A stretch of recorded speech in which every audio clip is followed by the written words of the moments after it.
saja tugasan untuk diselesaikan, iaitu 1.1 hingga 1.6. Setiap sub-sub tu kami kena selesaikan dia punya dia punya tugasan. Tugasan tu kita guna pakai untuk akan datang. Bukannya tugasan tu angan-angan sahaja. Bukan maya sahaja, tapi itulah yang kita guna pakai untuk akan datang sehinggalah modul 10 nanti. Sepanjang 5 tahun berkaitan dengan PSO. PSO pun 5 tahun, jadi ini pun 5 tahun diguna pakai. Jadi dalam modul 1 ni kita tengok dasar pelaksanaan. Maksudnya 1.1 tu dasar tadi yang saya terang tadi lah. Ini hari ini saya menerangkan tugasan pertama saya dah selesai. Menebaluas dasar pelaksanaan tentang TS25 pada semua warga sekolah. Lepas ni apa yang dasar pertama tadi, latihan dia punya tugasan dia, buletin infografik tentang dasar pelaksanaan program TS25. Itu pun kami akan cuba ubah suai sehingga 13 Jun ni untuk disebarluaskan kepada ibu bapa dan murid-murid. Bukan latihan tapi bukan diguna pakai, tapi latihan diguna pakai sehingga bila-bila. Itulah infografik dia, pemahaman tentang dasar pelaksanaan TS25. Jelas juga Okey, yang kedua tentang kerangka TS25. Saya tak boleh keluarkan modul tu, latihan kami buat nak tenang satu-satu, panjang. Sebab kami pun beri taklimat 2 hari, pagi hingga tengah hari, dan hari yang kedua tu pagi sampai petang. Memang hebat dia punya. Dan semalam juga kami ada juga Google Meet daripada pukul 2.30 hingga pukul 4.30. Pagi pun ada Google Meet. Jadi cuti ni bukan cuti-cuti Malaysia. Cuti dalam modul TS25, transformasi 25. Okey, kerangka TS25 yang tadilah yang ada gambar raja bulatan, dalam tu ada segi menyatakan ada persedaran apa lagi tadi? Siapa ingat latihan?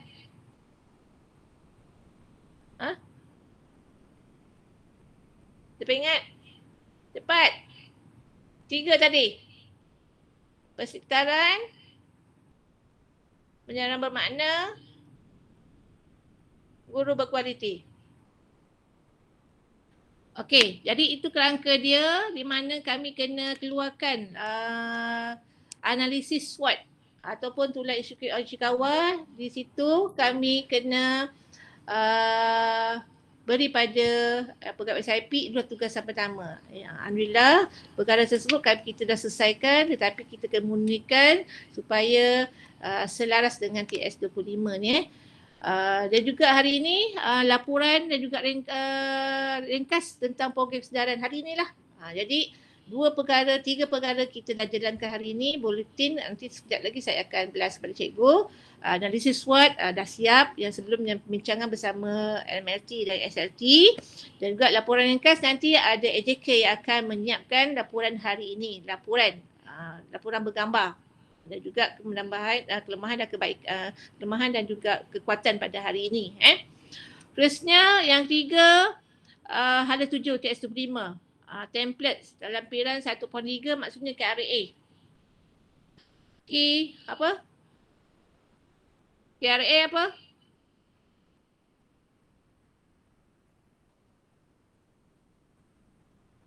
Cik Ramis. KRA apa? Saya present key results. Key result area. Key result area saja dia nak uji. Boleh ingat ke tidak latihan sepanjang 2 hari pada syarat maths. Key result area. Maksudnya template ni berdasarkan apakah perkara-perkara yang dalam KPI yang kita nak buat. Contohnya dalam akademik, dalam HAM, dalam KOKO. Ada 3 perkara dan juga komuniti. Sokongan ibu bapa dan juga komuniti. Jadi bagaimana kita buat, tetapi semuanya berdasarkan data. data yang ada, bukannya maya, bukannya saja-saja buat, tapi berdasarkan data daripada contoh daripada SKPMG, APDM, SSDM, daripada PAJSK, SEGAP. Itulah data dia. Daripada data tu bagaimana kita nak ubah penambahbaikan. Ada tak cabaran berlaku di situ dan apa yang kita nak buat akan datang. Itulah yang kita harus buat. Mengurus perubahan. Okey, mengurus perubahan. Setiap modul tu sub-sub kami kena ada tugasan. Tugik kami ada buat. Sekarang tugasan yang besar yang perlu dihantar kepada pegawai SIP untuk dinilai dan juga akan dipantau dan juga dibimbing atas yang kami telah hantar tadi, atas apa yang kita dah buat sebelum ni. Okey, hala 7 tu template lampiran 1.3 KRA tadi, mungkin perubahan template 1.4.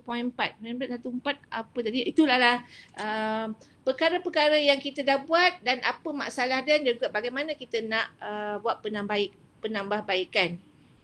Daripada 1.3 tadi KRA kita, daripada KRA kita pecah kepada 1.4.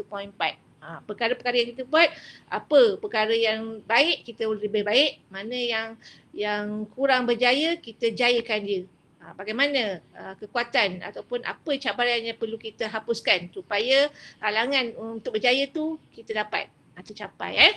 Okey, seterusnya peranan pemegang taruh. Okey, pemegang taruh ni adalah community tadi. Template 1.5. Apakah cadangan yang perlu kita buat untuk akan datang? Mungkin setahun ke, jangka pendek ke, untuk 3 bulan ataupun 6 bulan ataupun 1 tahun ataupun jangka panjang 1 hingga 3. Cikgu rasa boleh tak bagi idea hari ini supaya kami boleh buat template 1.5 inisiatif bersama dengan komuniti untuk kemajuan murid dan kualiti sekolah. Kalau cikgu hari ini ada idea, kita boleh bincang dan kami boleh lepaskan lulus template 1.5 sebab 1.5 pun kami tak tahu lagi apa nak buat. Apakah cadangan analisis bersama dengan komuniti? Macam saya nampak kita nak gerakkan wifi sekolah yang kita belum dapat tetapi dalam proses untuk ke arah itu. Untuk itu adalah salah satu sumber cikgu untuk PDP lah.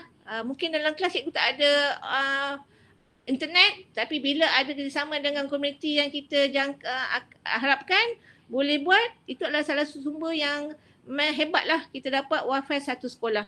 Boleh tak kita guna pakai idea tersebut? Siapa setuju? Boleh tak kita guna pakai idea tersebut? Ataupun cikgu ada idea lain? Sebab saya nak terus saja. Sebab dari sini terus saja kami nak dapatkan perbincangan dan kami terus buat dia punya kertas kerja. Saya pun kena buat kertas kerja ni. Bukannya buat sekadar andaian je. Tapi kertas kerja itu yang kita akan unjuk dan itu kita nak uruskan. Setuju tak? Kita guna projek tersebut. Okey. Kita guna pakai kita nak buat penjamaan barulah. Jadi sekarang segala kertas kerja kami dah bincang dengan pentadbir, kita nak gunakan perkataan SCAPS di awal. SKAPS tu. SKAPS, SCAP apa? Maksudnya satu unit HAM ada dia punya kata khas dia SCAP apa. Untuk Koko ada SCAP dia, untuk akademik ada skop dia. Itu tadi saya lupa nak ambil. Apa dia Cik Safri boleh terang tak Cik Safri? Bismillahirrahmanirrahim. Boleh ke? Boleh. Okey, hari itu kita sempat berbincang sekejap berkaitan dengan rebranding program berdasarkan unit. Okey, yang pertamanya berkaitan dengan untuk kuri. Kita cadangan nama kita bagikan adalah CAPS Attitude berkaitan dengan SKPM Standard 4. Mana pula tadi? Hilang dah. Yang kedua, mana tadi ni dekat WhatsApp tadi? Sekejap ya puan. Yang ingat satu je SCAPS Attitude. Untuk Koko, kita ada 2, SCAPS Hebat dan SCAPS Rising Star. Okey, untuk sekali lagi puan. Yang pertama untuk kuri cadangan CAPS Gemilang, SCAPS Attitude. Skeps gemilang ni kepada kejadian murid untuk PBD. Skeps attitude ni berkaitan dengan guru lah. Untuk program berkaitan dengan standard 4 dan juga PDPC. Untuk HEM, cadangan adalah Skeps Smart. Dalam tu ada untuk murid perempuan dan murid lelaki, program yang kacak dan anggun tu. Skeps kacak, Skeps anggun. Dan untuk yang koko tadi ada 2, Skeps hebat dan Skeps rising star. Cuma yang tak dapat lagi adalah berkaitan dengan kerjasama dengan komuniti luar. Brandingnya Skeps tetap ada, cuma nama dekat luar tu tak ada. Sebab kita dah ada jaringan dengan MRT, UKM dan juga PIBG memang pastilah confirm. Dan juga program dengan kriket, Persatuan Kriket Kebangsaan. So, jadinya hubungan itu tak ada lagi nama brandingnya. Mungkin ada Skeps NGO ke, Skeps apa ke, saya tak pasti lagi. Terima kasih, itu saja. Okey, terima kasih Cik Safri. Itu adalah cadangan daripada kami sambil-sambil kami berjumpa sesekala. Bukan selalu, sesekala, tersempak. Terus saja secara drastik kami cuba buat penjenamaan daripada Sekantan pergi ke Skep. Dari Skep tu, dari setiap unit tu ada dia punya penjenamaan dia setiap unit. Jadi setiap unit akan gunakan Skep tu, Skep contohnya Skep attitude apa. Skep gemilang apa. Maksudnya gemilang tu besar dia punya atas dia, bawahnya apakah aktiviti yang kita akan jalankan. Gunakan Skep tersebut. Boleh? Nampak? Dia skop tu kita nampak. Dia ke arah siapa yang buat. Okey. Seterusnya kita akan gerakkan pemegang taruh ni. Sekejap, belum lagi. Allah. Okey, untuk peranan pemegang taruh tadi, ini kita boleh hebatkan lagi. Sebab kita pun dah banyak tahun ini, kita tambahkan lagi dan juga bukan tambah saja, apa yang ada pun kita akan yang berkepentingan tu kita akan guna sepenuhnya untuk kemenjangan grid dan membantu sekolah. Okey, soalnya bimbingan dan kaunseling ini adalah dia punya tajuk ni besar dan juga jam kami belajar pun besar, 360 jam. 360 minit bukan jam, 360 minit. Jadi kita perlu selesaikan bimbingan bentoran ni di mana kami sendiri berlatih bagaimana nak coaching orang, bagaimana nak mentor. Kami pun akan terpaksa diminta membuat video coaching dan mentoring ni antara saya dengan PKP dengan MRT. Dalam orang MRT dah, LT berdasarkan tentang kehadiran murid semasa PTPR. Apakah kesannya daripada PTPR ni secara talian, kehadiran murid dalam talian? Ke tidak? Itu adalah perbincangan yang bagaimana usaha membuat latihan, memberi coaching kepada orang, dan kami akan belaskan kepada semua MRT akan buatlah kepada mentor kepada rakan-rakan yang lain. Seterusnya benda ni dah menjadi amalan.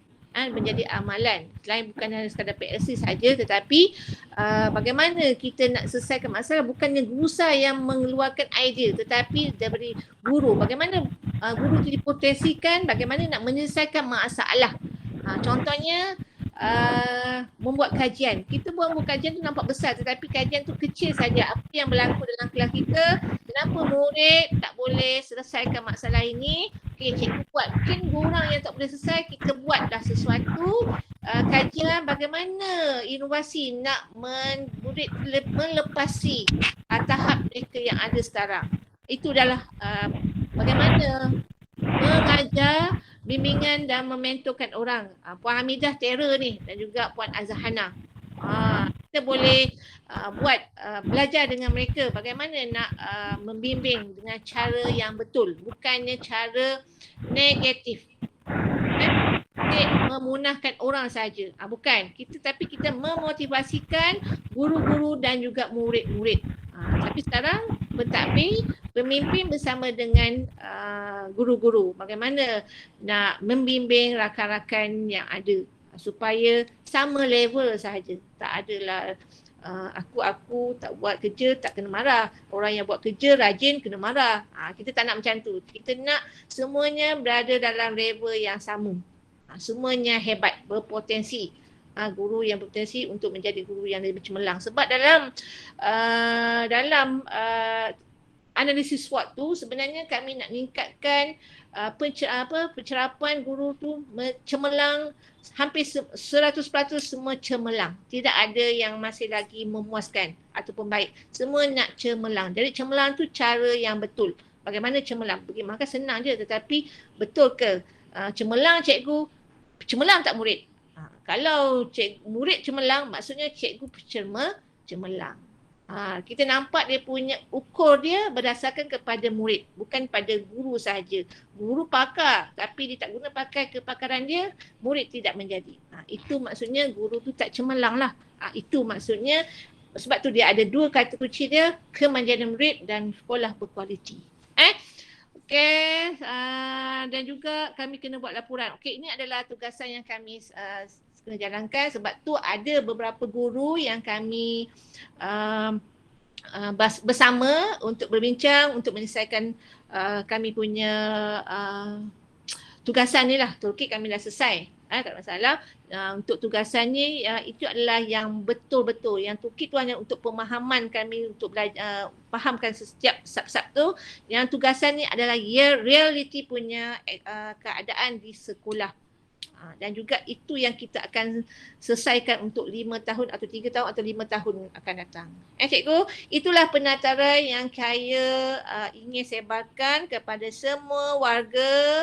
Jadi AKP pun bersama guru-guru memanglah orang keutamaan di sekolah. Pentadbir adalah orang yang menerajui bagaimana untuk bersama dengan guru-guru untuk kemanjaan murid dan sekolah berkualiti. Okey. Jap. Okey, dalam mengurus tadi dia ada perkara-perkara baru. Bagaimana nak menyelesaikan masalah tentang mindscaping. Mindscaping maksudnya bagaimana dia sebenarnya sama je, cuma diubah jadi mindscaping dalam bentuk-bentuk gambaran. Sebelum ni kita buat pelan tindakan. Pertama, step kedua sehinggalah dia berjaya. Itu dia tu pertukaran mindscaping tu, maksudnya kita gunakan peta minda daripada hanya sekadar kolom saja, tak nampak tak menarik. Kalau bila adalah peta minda, dia nampak menarik, okey, banyak macam mana benda tu boleh selesai. Okey, apa perkara yang belum diselesaikan. Dan kita rehat sekejap untuk meniti kejayaan kedajaya, apa lagi yang nak menambah baik supaya kita lebih berjaya lagi. Okey, dan juga pintas. Pintas adalah pintas, lupalah benda nak cakap. Pelan. Nantilah saya terangkan nanti sebab pintas dalam modul 2 nanti. Okey, pintas ni adalah dia adalah salah satu seperti pelan strategik PSO. Tapi PSO tu dalam jangka panjang, dalam 5 tahun. Tetapi pintas ni dalam jangka pendek, dalam mungkin dalam sebulan ke 3 bulan ataupun 1 tahun yang perlu kita selesaikan. Ada masalah, kita cuba ubah suai sehinggalah dia berjaya, dia bersangkutan dengan mindscaping tadi. Itu adalah laju yang terbaru dalam TS5 berlainan dengan PSO. PSO tu memang lengkap. Tetapi mindscaping tu bagaimana kita nak bergerakkan dia daripada PSO, kita gerakkan dalam pintas tersebut dan gunakan peta mindscaping tadi. Jadi yang terbaru itulah coaching mentoring tu, maksudnya kita benda yang ada tapi kita terapkan, budayakan sebagai menjadi amalan bersama untuk penambahbaikan, menyelesaikan sesuatu masalah. Bukan pentadbir yang menyelesaikan masalah, memberi idea, tetapi guru sendiri. Okey, jadi selesai saja. Okey, buka yang last. Okey, ini adalah infografik atau bulletin TS25 SKSK yang perlu kami hantar. Daripada berbagai-bagai tadi, kita rangkumkan dalam satu muka surat saja untuk disebarkan kepada semua warga sekolah. Ini adalah hasil tim SK Sungai Kantan, tim TS25. Okay, tepuk tanganlah pada guru-guru yang terlibat. Jadi kita akan menggunakan sedikit lagi sebelum kita hantar ke pada pegawai SIP untuk dinilai. Dan dibimbing mungkin ada berlaku perubahan ke kat situ supaya daripada grafik ni bila kita blast kepada warga sekolah atau pada ibu bapa faham, tak perlu diterangkan lagi. Sekarang orang semua pakai infografik, dia tak ada pakai gambar-gambar. Dia banyak begini, ada info, ada gambar dan terus jalan. Jadi semua akan tahu, oh begini TS25. Jadi inilah gaya sekolah atas sharing bersama dengan guru-guru hebat di SSN Kelantan.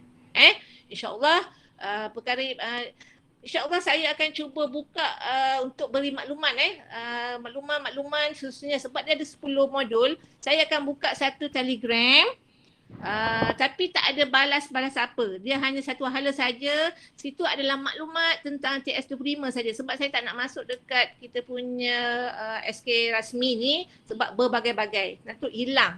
Jadi kalau apa-apa maklumat akan refer kepada Telegram. Reza? Kat mana? Nak tengok. Ada orang? Okey, ada pertanyaan? Okey, ini infografik kita akan blast kepada semua warga. Cikgu Reza ada soalan ke? Dia angkat tangan tu. Setuju je. Semua setuju je. Okey, ada persoalan? 1 jam kita bersiaran. Itulah jangka yang saya nak sebar luas kepada semua, tidak perlu membebel tapi berinformasi. Okey, ada apa-apa? Amida keluarkan kehadiran ke tu? Jadi okey, semua setuju infografik ni untuk kita sebarkan ataupun ada lagi kelainan yang nak dibuat. Tunjukkan muka sebab kami kena selesaikan seboleh-boleh hari Jumaat ni. Kami kena settlekan. Okey, kalau tak ada apa-apa bagi saya sebab video ni kami akan share kepada semua pegawai SIP untuk dinilai juga sebagai satu laporan. Okey, jadi saya rasa sampai sini saja untuk saya, tetapi akan diteruskan untuk hal-hal lain. Sebab semalam pun saya ada taklimat sedikit tentang PTPR. Okey, tapi saya serahkan kepada Cik Rames penolong kanan pentadbiran untuk seterusnya. Okey, terima kasih semua. Okey, right. Dengar suara saya? Dengar cikgu-cikgu? Hanya muka je ternampak. So nak buka boleh lah tapi penampilan berbeza sedikit rakan-rakan sekalian. Bukalah, buka. Okay, alright.